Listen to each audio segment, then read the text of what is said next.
Olá pessoal, seja muito bem-vindo aqui ao nosso Aprova Concursos. Eu sou o professor Alex Mendes, de Economia e de Atualidades, e na nossa aula de hoje a gente vai falar aí um pouquinho para você a respeito dos temas mais relevantes na nossa preparação lá de atualidades para a Agência Brasileira de Inteligência. Então, primeiro, o que a gente fez? A gente foi mapear a última prova.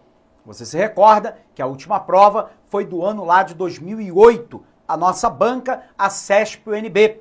E nós tivemos alguns assuntos que foram evidentemente muito mais cobrados do que outros. Ter a clareza a respeito do foco, né, da ABIN, do concurso da ABIN, vai ajudar a gente na nossa preparação. Então vamos lá, vamos dar primeiro uma olhadinha no edital de atualidades. O edital de atualidades trazia para a gente os seguintes tópicos, né? Domínio de tópicos atuais e relevantes de diversas áreas, como segurança e defesa do Estado, espionagem econômica e industrial, terrorismo, política, energia, tecnologia, meio ambiente e relações internacionais e suas vinculações históricas. Então, antes de mais nada, a gente precisa agora detalhar para você o que é que o avaliador está chamando de vinculação histórica. Vinculação histórica significa dizer que ele não quer que você tenha uma compreensão apenas do factual. O que é o factual? Factual, por exemplo, né? Nós tivemos agora, recentemente, né, a perseguição do povo Rohingya, né, na região de Mianmar, numa escapada desesperada migratória para Bangladesh. Lá está acontecendo, segundo a Acnur, o Alto Comissariado da ONU para Refugiados, uma limpeza étnica contra essa minoria islâmica que vive em Mianmar. Ponto. Isso é o factual. Observe que quando a banca coloca que ela quer a contextualização histórica, é porque ela quer que você entenda mais que isso.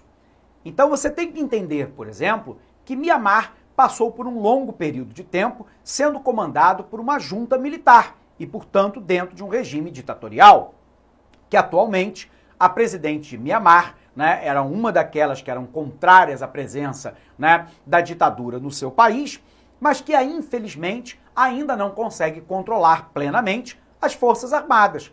Você precisa entender que a etnia Rohingya é um grupo sem cidadania dentro de Mianmar.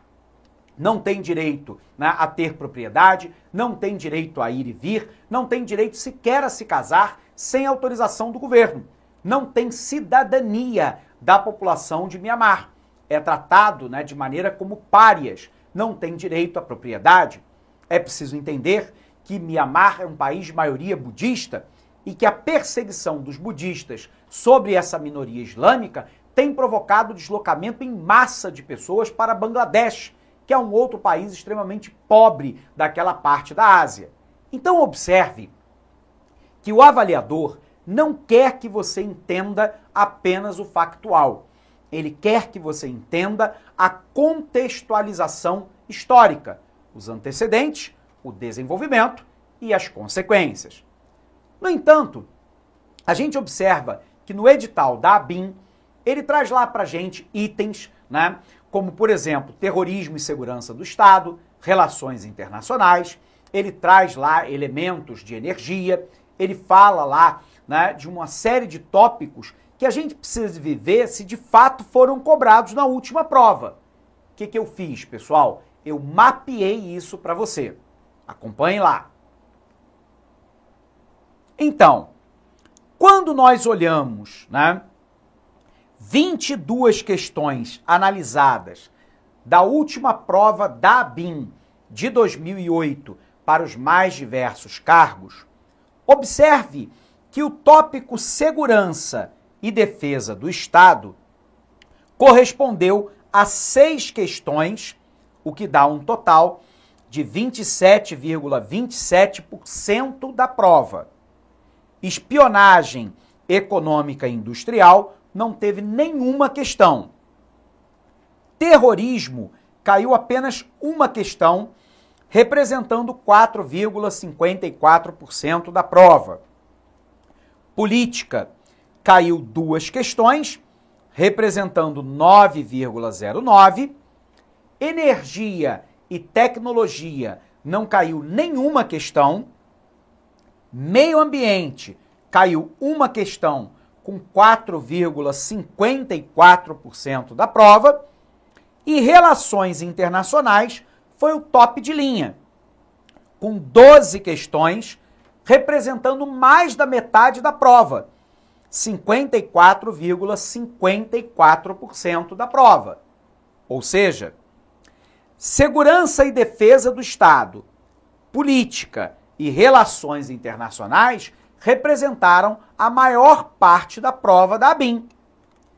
Observe, os 3 tópicos, segurança e defesa do Estado, relações internacionais e política, representaram 20 de 22 questões analisadas, representando 90% da nossa prova. Professor, qual é a chance disto se repetir? Gigantesca. É uma tendência da banca e da Agência Brasileira de Inteligência em focar nesses 3 assuntos. Óbvio que talvez um assunto que vá pesar mais na próxima prova seja, por exemplo, a questão do terrorismo. Mas observe, ainda está dentro de segurança do Estado e terrorismo, relações internacionais e política. Então é esse o foco que você tem que principalmente manter lá para a sua prova. E aí vem a pergunta, professor, analisando então a maior incidência, quais são os temas que nós temos que ter atenção para essa prova? Observe. Nós separamos aqui temas atuais e relevantes, sem nenhuma pretensão de esgotar a temática, mas que possa te dar uma luz a respeito daquilo que você pode focar com bastante atenção. A nossa dica de tema vai para além de 5. Ela foca lá em segurança e defesa do Estado, relações internacionais e política. Primeiro tópico que você tem que lembrar, guerra na Síria. Guerra na Síria implica você entender Primavera Árabe, a ditadura, hereditária, a qual Bashar al-Assad atualmente, é o presidente, que assumiu o poder no lugar do pai, Hafez Assad, falecido. A família comanda a Síria há 40 anos. Você precisa entender que a dinastia Assad é alauíta, que representa 17% das etnias dentro da Síria, e que a imensa maioria é sunita. Você precisa entender que esses sunitas pegaram em armas para a tomada do poder, são os rebeldes, e você precisa entender que os sunitas radicais formaram o grupo Estado Islâmico, que hoje opera entre o leste da Síria e o oeste do Iraque, buscando a criação de um Estado Islâmico, portanto teocrático, naquela região. Você precisa entender que os Estados Unidos, a Rússia e a Europa lideram uma coalizão internacional de países que vem bombardeando as posições do grupo Estado Islâmico. E precisa entender ainda que esse grupo Estado Islâmico partiu agora para atentados terroristas na Europa, promovidos por islâmicos radicalizados e convertidos a essa visão totalitária do Estado Islâmico, na forma de ataque terrorista lobo solitário, de maneira individualizada. Vamos lá então. Primeiro tema, guerra na Síria. Segundo, Estado Islâmico. Terceiro, crise dos refugiados para a Europa. Esses refugiados saem da onde? Basicamente do conflito da Síria, do Iraque e do Estado Islâmico. Mas nós também temos refugiados saindo da Etiópia, da Eritreia e da Somália, fugindo de quê?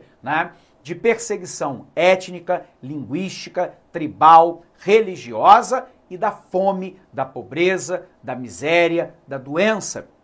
É preciso lembrar que os refugiados também vêm do centro europeu, como Kosovo, que é um país de maioria islâmica. Refugiado também vem do Afeganistão e do Paquistão, onde lá sofrem perseguição por parte do grupo Talibã, um grupo radical islâmico que opera na fronteira entre o Afeganistão e o Paquistão, e da rede terrorista Al-Qaeda. Continuando com a dica. Passando pela crise dos refugiados para a Europa, você tem que entender o chamado Brexit, ou seja, a saída do Reino Unido da União Europeia. Observe, Reino Unido, Inglaterra, Escócia, Irlanda do Norte e País de Gales. Dentro de um plebiscito por uma minoria muito pequenina de votos, a população votou para sair da União Europeia. 2 motivos fundamentais. Primeiro motivo, o Reino Unido não concorda com a política de acolhimento de refugiados levados a cabo pela União Europeia. Eles temem que no meio dos refugiados tenham terroristas. Segundo, eles acham que eles contribuem mais para a União Europeia do que recebem de investimentos e, portanto, o custo da adesão foi muito alto. Tem que entender o Brexit, ok? Vamos para a próxima. Independência da Catalunha. Observe, a Catalunha já é uma região autônoma da Espanha, da mesma maneira que o País Basco, porque embora tenha o nome de país, na realidade é uma região autônoma. Observe, os catalães, têm uma etnia, e quando a gente fala de etnia, nós estamos falando de características culturais, portanto, língua, religião, hábitos alimentares, modo de se vestir, ética, moral, e por aí vai. Que é diferente, do restante do país, que são os espanhóis. O mesmo acontece com o País Basco. A região da Catalunha é uma área rica e industrializada. Diante da crise econômica mundial, os catalães começaram a achar que eles carregam nas costas o restante da Espanha, que sob o comando do atual ministro Mariano Rajoy, vem implantando uma série de medidas neoliberais, como, por exemplo, uma ampla reforma trabalhista, que, embora tenha conduzido a uma ligeira diminuição da taxa de desemprego, fez com que a massa salarial caísse e uma precarização das relações de trabalho. A população da Catalunha, então, realiza plebiscito e a maioria da população que foi votar votou a favor da independência, o que não é aceito pela Espanha e não será reconhecido pela União Europeia. Vamos para o próximo. Outro tópico importante, a perseguição aos Rohingyas. Já falamos sobre isso. Os Rohingyas são uma minoria étnica islâmica dentro de Mianmar, que é um país budista. Essa população vive numa condição apátrida, sem direito à cidadania, à propriedade, a ir e vir, sequer a casar. Quando essa população faz ataques a postos policiais num ato de rebeldia contra a condição extremamente degradante em que vivem há décadas, o governo de Mianmar reage com força, promovendo uma limpeza étnica e uma migração em massa dessa população para Bangladesh, denunciado pelo Alto Comissariado da ONU para Refugiados. Vamos para o próximo. Outro tópico importante é a proposta do governo Trump da criação de um muro com o México. O que você precisa lembrar? Esse muro é o muro de Tijuana. Ele já existe hoje de maneira descontínua.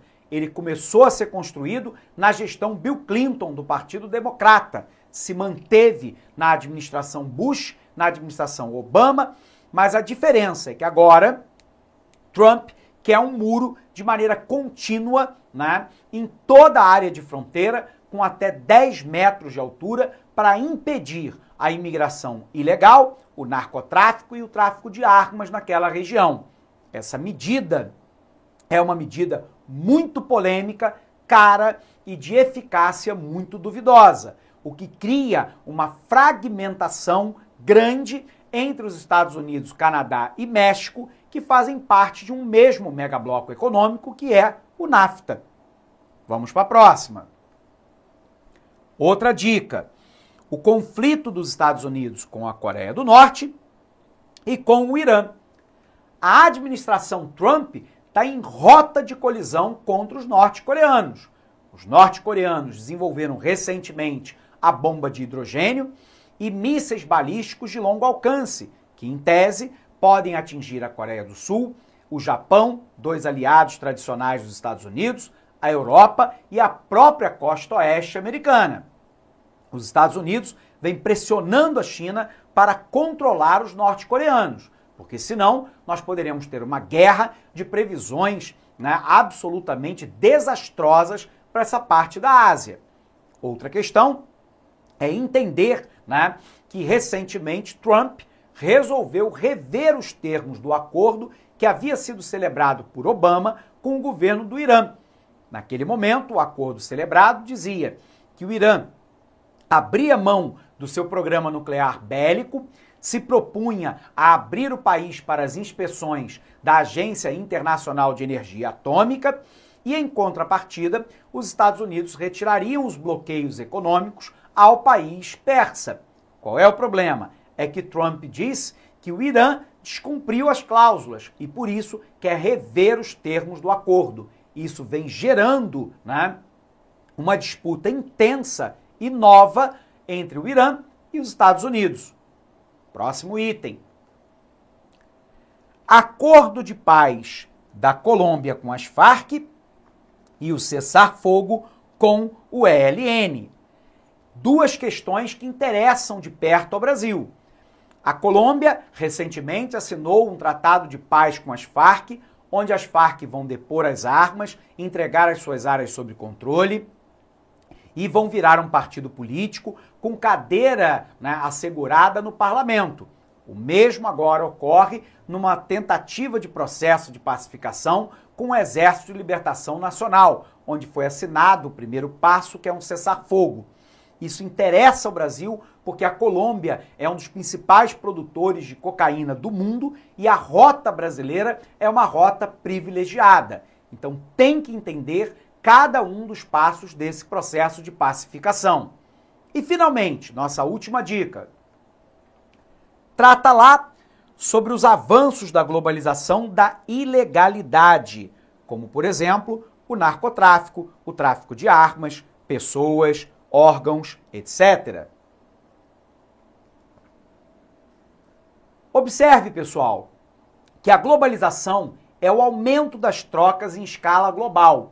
Por um lado, facilitada pelos meios de transporte e de comunicação cada vez mais eficientes, o que vai permitindo aquilo que um geógrafo americano chamou de encurtamento da distância pelo tempo.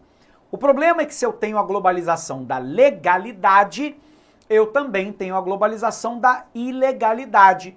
Tráfico de drogas, tráfico de armas, de pessoas, de órgãos, obras de arte, biopirataria. O próprio terrorismo global é aquilo que avança em larga escala no cenário atual, facilitados por meios de comunicação eficientes, como, por exemplo, a internet, o Facebook, o e-mail, né, redes de relacionamento como um todo, o WhatsApp, telefone celular, fixo, telefone via satélite. Enfim, existe uma série de mecanismos. E mecanismos de transporte, né? Ferrovia, metrô, trem-bala, aviões, transporte rodoviário, aquaviário, tudo isso permite que essas drogas, que essas armas, que a biopirataria, que o tráfico de pessoas granjeie em boa parte do mundo. Então nós estamos vivendo agora uma fase que nós também chamamos de globalização da ilegalidade. Beleza? Bom, pessoal, com isso nós encerramos aí mais do que 5 dicas de temas de atualidade que você tem que estar atento para a nossa prova da ABIN. Beleza? Abraço grande para você e bons estudos!